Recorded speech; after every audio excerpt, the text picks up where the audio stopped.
because we don't normally have to. The other thing, the crisis of this situation, of this moment of a move, is it makes you like, okay, like what do we actually do? Okay, we need to find the numbers of what our impact is. We need to be ready to tell this story, because we can't just sit on our hands and be like, oh, really? You're gonna you're gonna cancel our program? Well, blah, blah, blah. Like we need to be a proactive Yes. player in our own future. And so that's been fun. I see a Rent style musical out of the We've been numbers. talking about that. Yes. Like, can we do like a Rent video 2 with the million. kids? It's like, 2,256,300 minutes. Yes. That might be coming, because I think that would be fun. Where do you find a family of communities connected by the storied Mississippi River, where young explorers and dreamers, investors and entrepreneurs thrive? Where can you connect with real people living and creating in a place that's as genuine as it is quirky? QC. That's where. Welcome to QC That's Where. I'm Katrina, your host. I'm here today with Daniel Sheridan, the Performing Arts Supervisor at Davenport Junior Theater. Daniel, hello, how are you? Hello, I'm great. Thank you so much for having me with you today. So excited to have you on because I know we were talking a little bit before. You are a wealth of knowledge in the theater space, Davenport Junior Theater specifically. Let's real quick drop that stat about being the second oldest in the country. Yeah, so I mean, most people still don't know this, and we've really been trying to get it out there over the last 15 years, but we are the second oldest children's theater in the United States. So we are in the middle of our 72nd season, and we have this long legacy of service for kids in our community. And there are some theater companies around America who are older and will do kids shows, but we are for kids by kids. The kids are our focus. They're the ones doing the performing. They're the ones backstage running the show. They're the one learning front of house customer service. The unique children's theater. We're the second oldest in the country. Do you happen to know the oldest one? I do. Yeah. So Junior Theater, funny enough, their name is also Junior Theater. That's totally coincidental. But Junior Theater San Diego, you'd think it'd be out east. It's actually out west. Junior Theater San Diego is in their 75th season now. So But pretty close.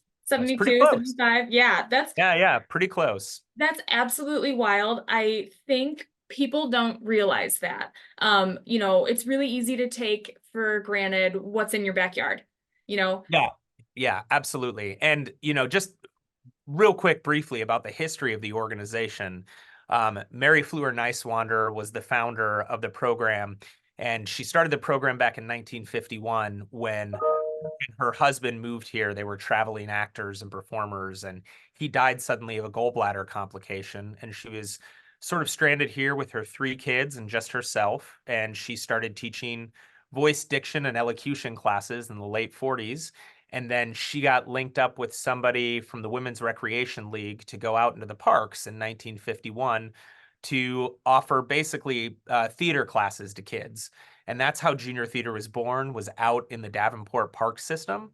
And then all of those kids from Davenport wanted to meet all the other kids in Davenport who thought theater was pretty great.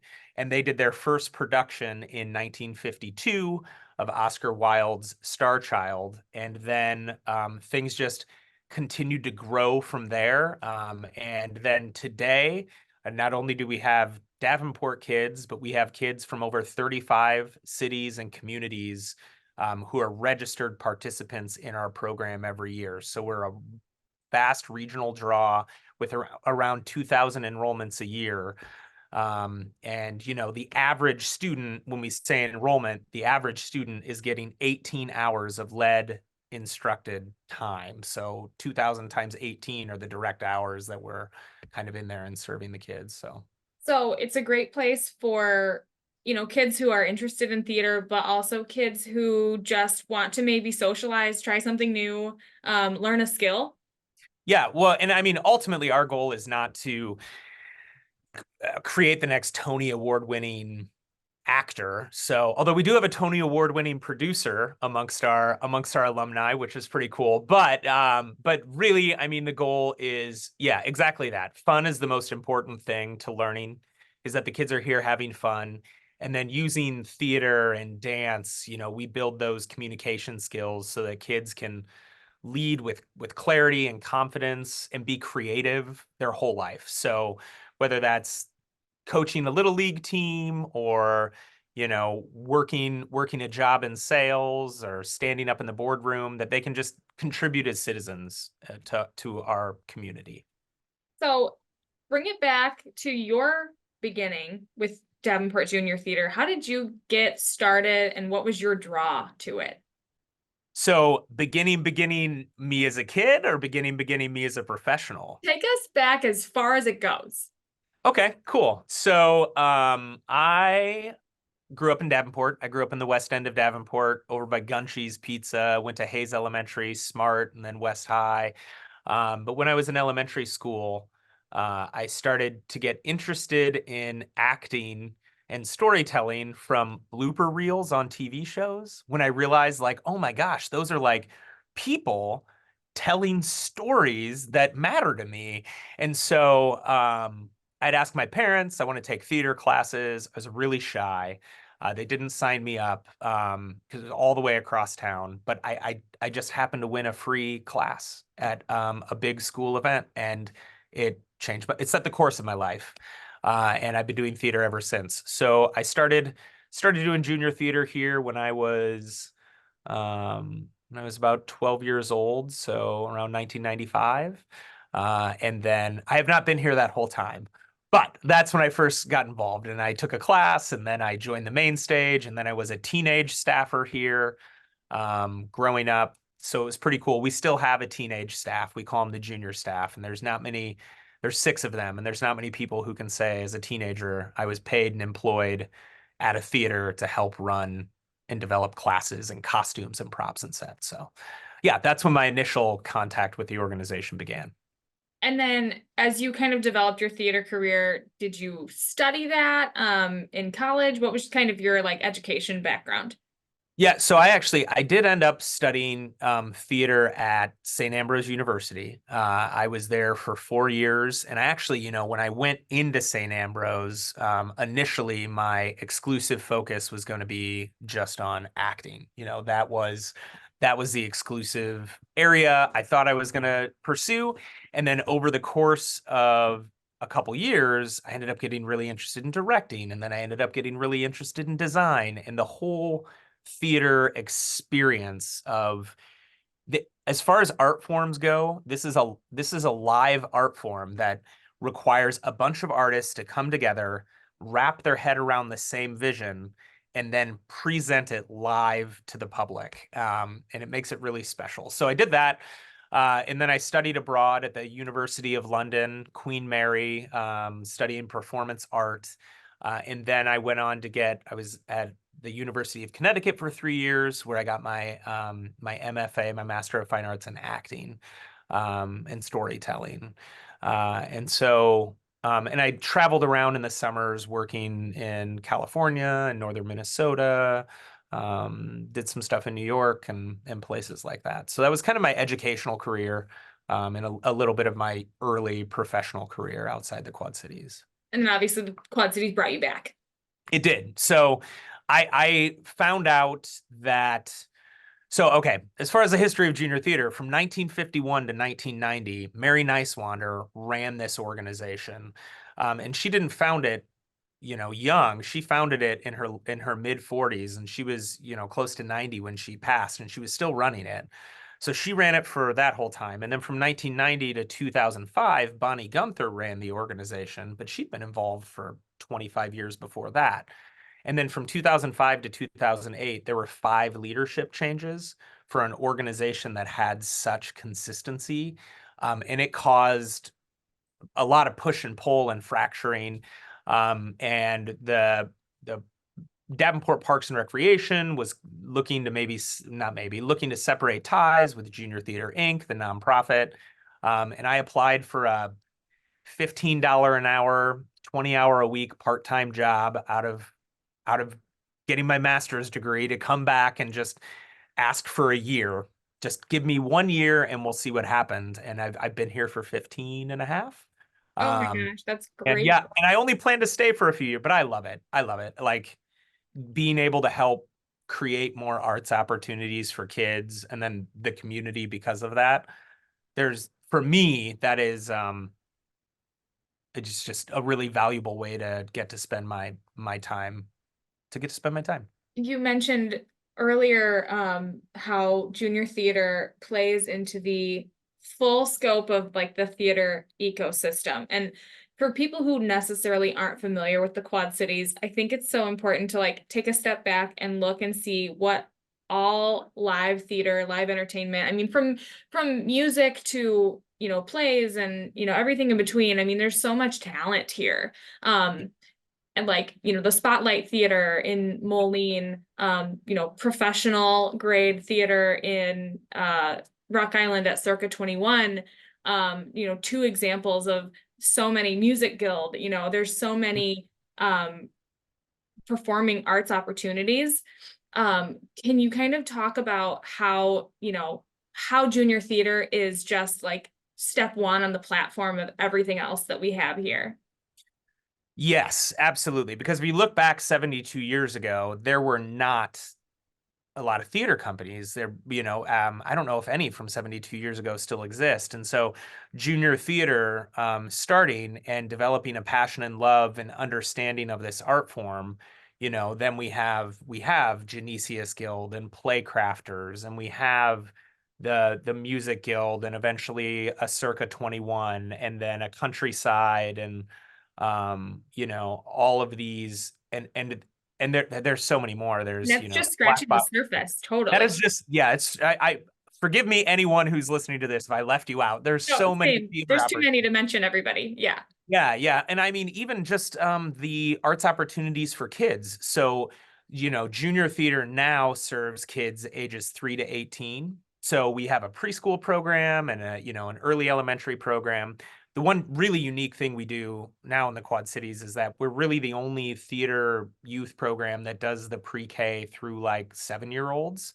But about 20 years ago, Center for Living Arts started in the District of Rock Island, and Dino Hayes runs that, and they have a totally different formula than what we do, but they've been there for 20 years now, serving kids, and they do fabulous work. And then you have Spotlight Theater Company has their youth model and engages kids. And I think they've been around for 6 years now. And then Double Threat Studios is another one that's popped up recently.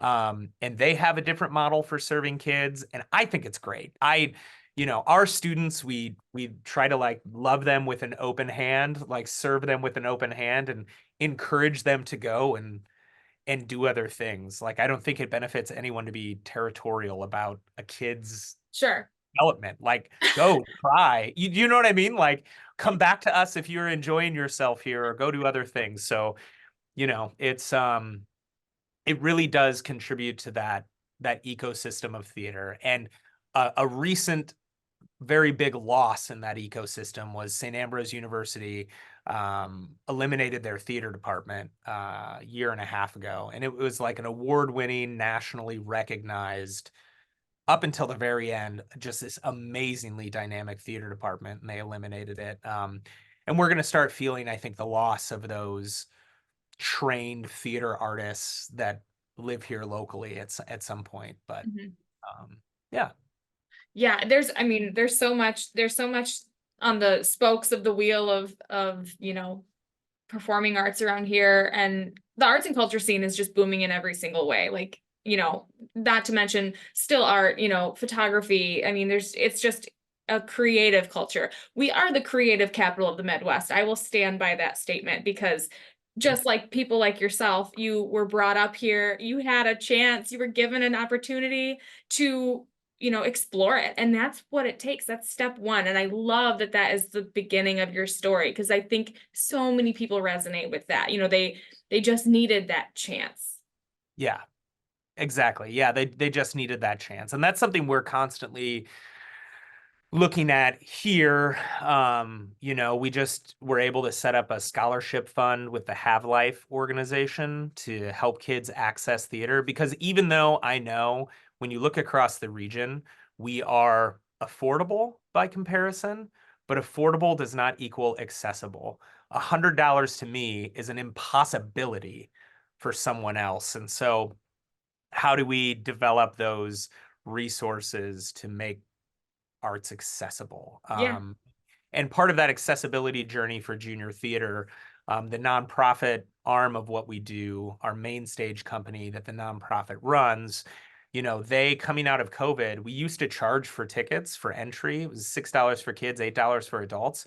They just got rid of it. And they said, there's no more tickets. Whoever can make it in the door, like, let's serve them and let's just bring them in and let those families experience theater. And then they built on that. They've added interpreters. So every performance has one interpreted performance. So more kids can engage with the art form. And then they're actually planning now kind of a neurodiversity bag that you can pick up that has, you come in with your kid. I have a kiddo with ADHD and sensory processing disorder. So he's 5. So if I could pick up a little backpack and it's got a fidget inside and it's got some over ears and things that he might find he needs as the show go, or he might not need it at all, but like sometimes it's hard for him to sit for an hour, but if he has some of those tools, he can. And so it's just like that stuff on. I'm really lucky to be around so many passionate and creative people on the team here who are constantly looking for ways to do what we do better. It's inspiring. So talk me through some of your favorite performances that these kids have put on. Oh, wow. Okay. If So, you can pick a few, I'm sure it's hard. well, yeah, I can say this, with the exception of being overseas one time, in my 15 years, every single class at junior theater and dance, every single class I have watched every single performance. I have never missed one. And that's hundreds and hundreds of performances a year. And I love it. Like, it is the fuel that keeps you going. Like, because this job is hard and making arts is hard and resources are hard. And that just is always you see a 4-year-old up there, singing Five Little Monkeys, jumping on a bed, carrying props, and like, it's great.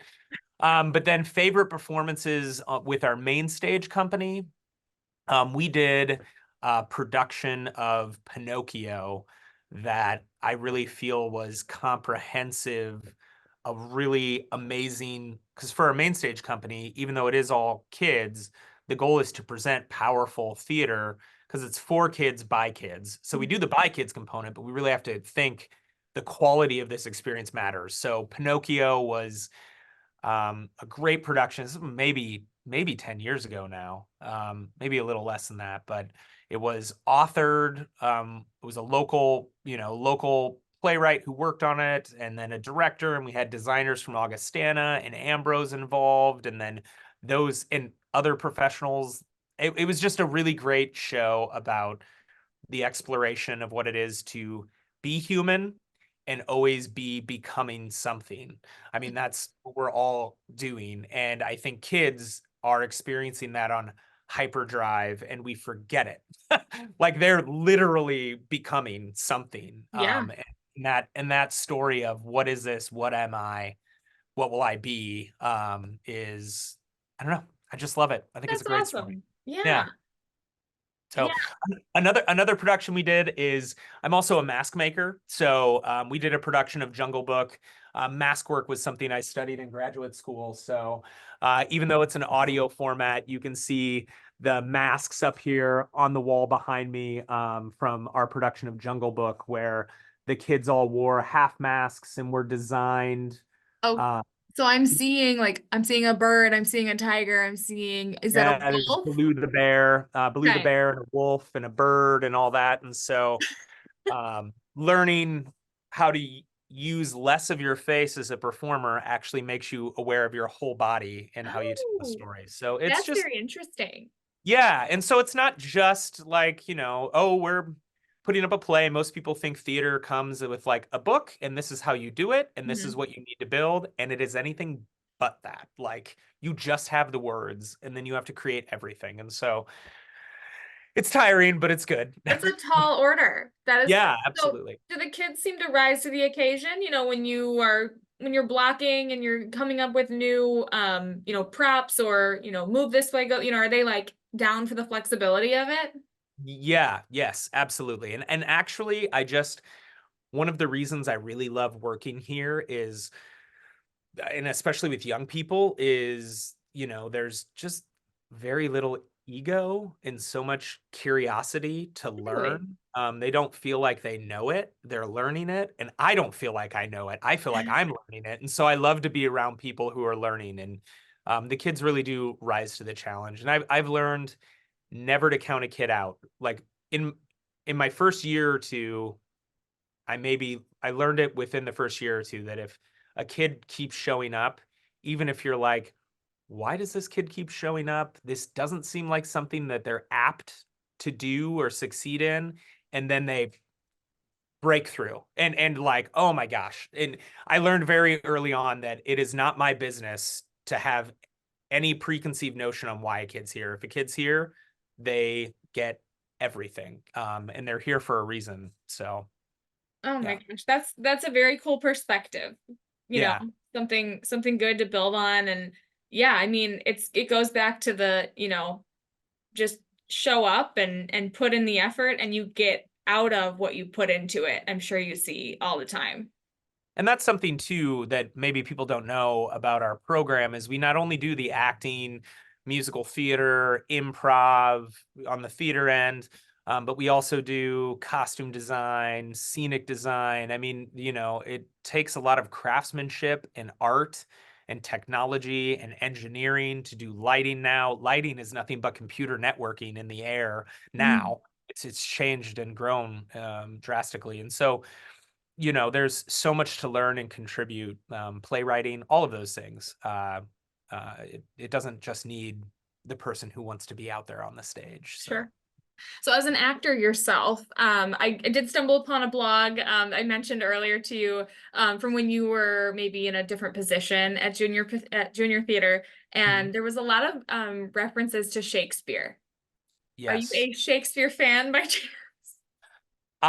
Yes, no, I absolutely am. That is one so University of Connecticut is a physically classical theater training. So it's very physical. It's a lot of, like I said, mask, commedia, red-nosed clown, understanding your body, but then the classics plopped on top of it.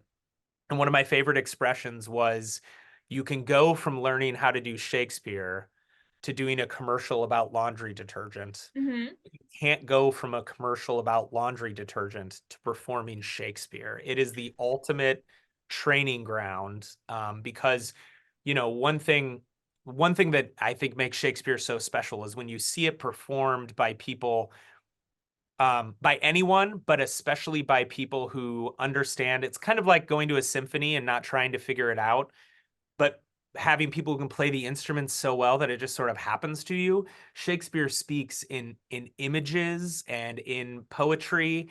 And if you're watching people who are communicating that poetry, the experience can just like happen to you. And I know so many people say, I don't like Shakespeare. Oh my gosh, I would never go see Shakespeare. But I kind of feel like that's because we're introducing Shakespeare, sitting in a classroom, reading books, dreading being called on to read your one line out loud in the class, or, you know Popcorn. what I mean? Like, it's your first experience is often kind of terrifying, and I don't even know what they're saying. So it's kind of like trying to teach someone how a symphony works before you like just go let them hear a symphony, and then they'll want Yeah. to know how to make that music.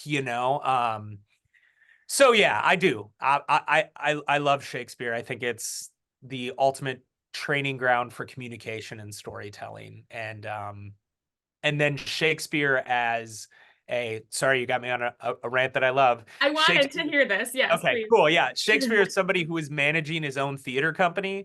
I mean, he was managing the theater company, he was writing, he was performing, and he was prolific. And just the necessity is the mother of invention, and using what they had to create the stories they did, through yeah through great political upheaval at the end of Queen Elizabeth's reign, was in the middle of his career. You know, these huge political wins all around. It's just good stuff. It's theater that shouldn't have happened, and it did happen. And Ooh. that's what I love about it. So, In your opinion, has there been a modern day Shakespeare? You know, someone who's kind of filled in the shoes and, you know, like revamped it, but been just as powerful, withstanding the test of time? If the answer is no, that's cool. Just curious. yeah, I mean, I'll be, you know, some of the playwrights that come to mind are, you know, Oscar Wilde has been I mean, he's not a contemporary.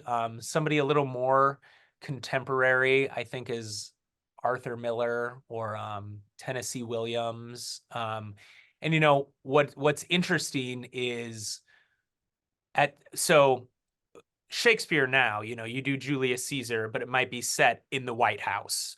Or, Mhm. you know, you do Macbeth and it might be set at a dockyard. And we've moved from like once a play journeys outside its own time, it can be reinterpreted again. And that will be interesting to see as like Arthur Miller wrote Death of a Salesman. Death of a Salesman happens in a very specific period of time, but if you listen to the words, the core of what they're struggling with is not just, you know, being a business person in the 1950s.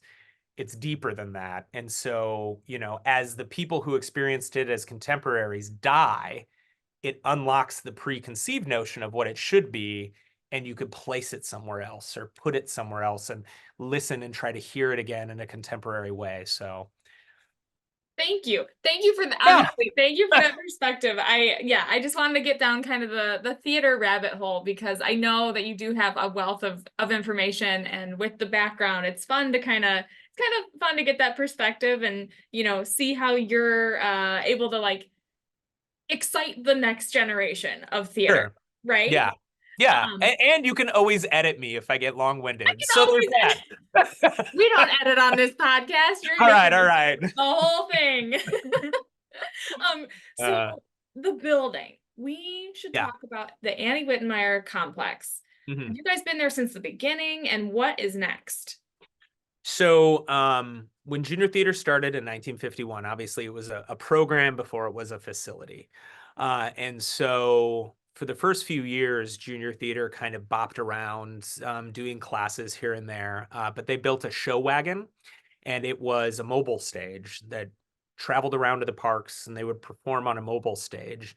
But as the program grew, it really necessitated a facility for the program. And so from 1951 until 1978, the junior theater program moved its home base 15 times. So, you know, essentially every less than 2 years, the program's being out, and it was in the basement of churches. It was above a jewelry store. It was in a pool locker room. It was, you know, wherever they could keep growing. But the nonprofit was founded in the early 60s to help find a home. Mhm. So the nonprofit raised the money, and the plan was always to build a performing arts facility for the junior theater program. And as the fundraising continued, the opportunity to move into the Whittenmeyer campus presented itself because the orphanage had closed in 1970, and then orphans still lived here until 75, 76. And then Junior Theater Inc., the nonprofit, jumped on the opportunity to take 3 cottages in the old chapel, and they spent 3 years renovating. They started with the classrooms first because if you don't have a place to do your program, the theater doesn't matter. Mhm. And then they got to the theater and opened that in 1981. So we've been here. We kind of say we've been here since 1981 when the theater opened, but we've really been here since 77, 78. So it's a long time, 45, 46 years. This has Yeah. been our home. But the facility itself, it's a large campus. You know, I said we were in 3 cottages. Well, now we're in all 10, and we have a scene shop and large scenic storage. So we're in 12 buildings now and about 43,000 square feet to operate our programs. We have this beautiful green space that we're able to use for camps in the summer. But that is still probably only a quarter of the campus. The campus is historical. That dates back to the Civil War, and it's falling apart. This city doesn't have the budget to invest in and maintain the campus. And so Chris Ailes, who's the developer who proposed the idea of rehabbing the entire campus into um, uh, workplace housing and senior housing, it's a great vision for the campus. And he has the opportunity to bring, like $40 million to the table. And if you're here, like junior theater is a program, and this has been our home, but we really do love this campus and facility, and it is deteriorating. And so the project is not a bad one. I think it's great. It saves our history here in the area. It creates housing that's greatly needed, but it creates an awfully difficult timeline for our program. We kind of found out about this last December. So December 2023 kind of time frame really is when we started to really look at and acknowledge, this is going to be happening. And then the potential of being out by May of 2025 is like a, 17-month, 18-month transition for what is Yeah. a vast program to find a place to go. But the ultimate goal is to find an interim home that we can make ours for the next 2 to 4 years. And then while we also plan, the Parks and Recreation Department right now would like to see us build Mhm. that performing arts center that Mary Nicewander, our founder, and all those board members and volunteers initially dreamed for the program. And we have grown and become that regional program that I think continues to draw from, like I said, over 35 cities and towns. And in the summer, we have people fly in from Los Angeles or come down from Madison because they have family here, and they plan and they're, alumni who want their kids to do junior theater. They plan their entire trip back to the Quad Cities around our camps so Mhm. that kids can do junior theater and they can be here with their family and friends that are still in town. So it feels like a huge opportunity for Davenport to own the performing arts and the benefits that it gives kids, and then therefore gives our citizens to be creative collaborators, and invested in this community Right. is really important. So, it sounds like with a move of that scale, your first like gut reaction for me anyway is like, oh, that's going to present some challenges when, you guys have like programming schedules to maintain. And, like you said, you want to make sure that people still can count on when they come here, they make their whole year around, X, Y, and Z performance or camp. So, but it sounds like you guys have a good plan, for the interim so that you can kind of go seamlessly through all of the production plans that you've already got set in motion. So what do you think will be the biggest obstacle just to, jump from this building to where you'll be housed temporarily? Well, we still have to actually lock in on the actual place we're going. Yep. So, it's we can have ideas and plan, but until we know where that destination is, um, it's really hard. Like, here we have 12 buildings we're operating out of. Will we be in a single building? Will we be in a location that can also house a theater? Will we also be able to house our dance program and our tumble classes? And so I think the uncertainty is the hardest part. And definitely, uh, I grew up in this facility and in Yeah. this building. And so initially I was just like, whoa, Hmm. I don't want to say crush because I didn't squish. I was still alive. But I mean, it was very heavy to think about what all is going to be entailed moving. But now that we are getting some things looking forward, one of the big options on the table right now for junior theater is potentially the Yonkers box in the mall. It's 100,000 square feet. We bring traffic wise, we're bringing 500 enrolled kids a week come through our programs, and their families just sit here for an hour maybe potentially they could eat at the food court or go to the bookstore or go shopping or, be right there in more of an economic hub. That again, if we're going to draw these people from, there's only one Davenport, so the 35 plus other places to come here and also maybe spend some money here and, help the local economy as well. That would be an interesting one, but we've been looking at collaborations with the Davenport schools, or we've been looking at just different buildings and properties that people have presented. Sometimes it's pretty easy to say, thanks for the idea. It's 10,000 square feet and there's no theater. Thank you. We appreciate you reaching out. And then other things we do go look at, investigate, and explore. So Yeah. we're still somewhat exploratory right now, but Okay. I mean, it's a great, like you said, it's a great opportunity, and, we will see what comes. One cool thing about the Quad Cities I've kind of noticed since I've been here the last decade or so is like people step up to, if they see a need, they step up to fulfill it. I've seen that time and time again. And like one of the examples I always draw back to is unrelated to, what you guys are going through kind of, but like the flood in 2019, all of downtown Davenport, not all of downtown Davenport, but like there was a good like 3-block chunk of downtown Davenport that was just out of business for a little while because of the floodwaters off the Mississippi River. But what we saw, businesses come help each other. Ones that were unaffected or even affected, they were coming to help, do like sandbagging. They were housing each other's, product. I remember like one of the breweries downtown had a partner brewery kind of like canning for them, or housing their product for a while. I mean, we step in, we step up, we talk, and I'm seeing that could also be and has been the way that people are going to help junior theater thrive during this kind of unknown time. What's going to come, what's going to happen. Yeah, and that right there is one of the main reasons I even moved back to the Quad Cities, having been out west and out east and up north and overseas, and just like the hardworking, truly available, collaborative, caring community, I think is tremendous. And you do see it in crisis as well, as people coming together to, especially when they know people need help or that something is good and we don't want it to go away.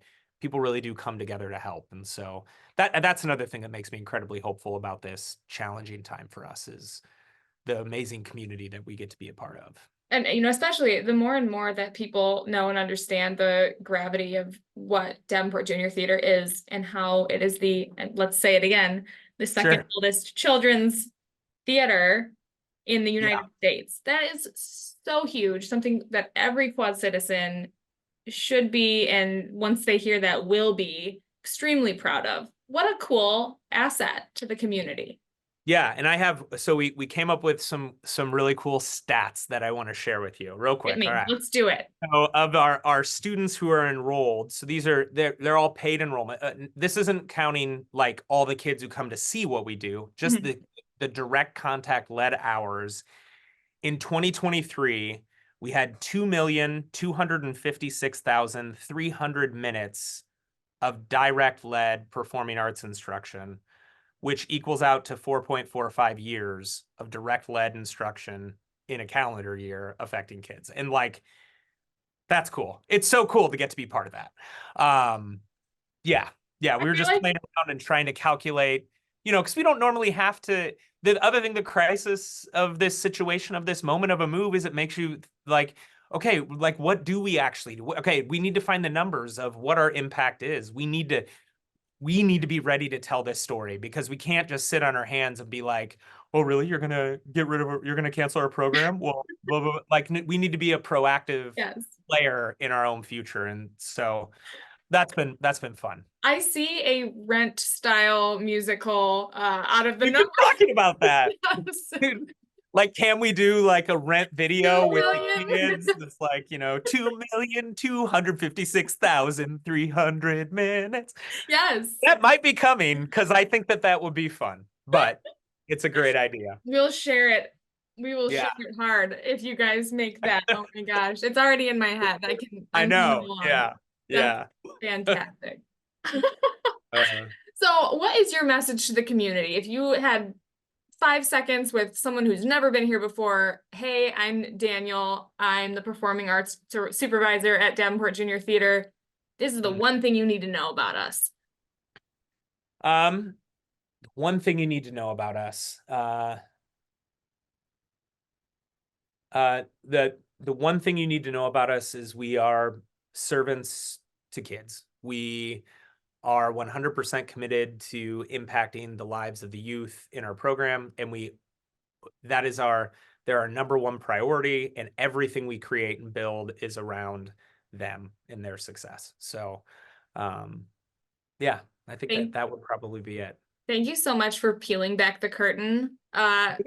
No pun intended, on everything about junior theater. I really think once people listen to this podcast and hear the stats that we just talked about and kind of feel the passion that you and, I'm sure your coworkers share, it will just be nothing but like support and outreach and, hey, how do I get my kid involved? I have 2 kids of my own that are going to be coming up in the, pre-K age soon. So definitely something that I've, tossed around getting them involved in as well. I think it's just a great program. So on that note, I love to end the podcast with the guest filling in the blank of our QC That's Where slogan. So would you please fill in the blank? QC That's Where Kids matter.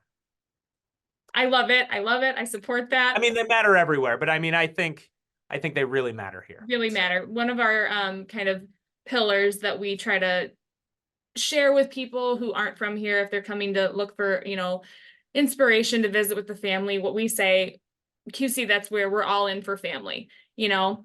There's something for everyone. We're not going to, we can't and we don't exclude based on, age. If you come with your 1-year-old or you come with your 18-year-old, like you're going to find something that suits both interests.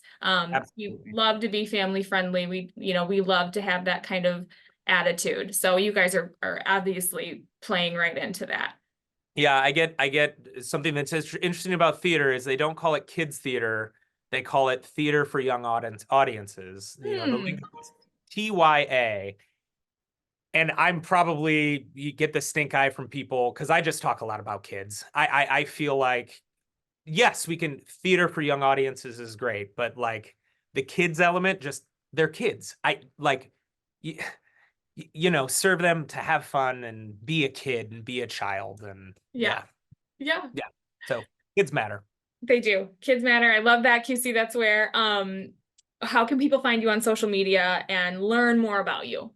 Sure. Yeah. Facebook, Instagram, Davenport Junior Theater's there. You Google us on or search us anywhere. We'll pop right up to the top of Davenport. Ask ChatGPT. Yeah, you can ask your chat bots and everything. They'll get you there. So, and you'll find, we're constantly open for enrollment. We're coming up on a big summer with classes and camps, and we have another production that's opening in the end of April, beginning of May, one of our main stage shows that's free for families to see. So we just, you don't have to sign up for a class to come and just have a good time with your family seeing theater as well. So there's lots of ways to experience the program.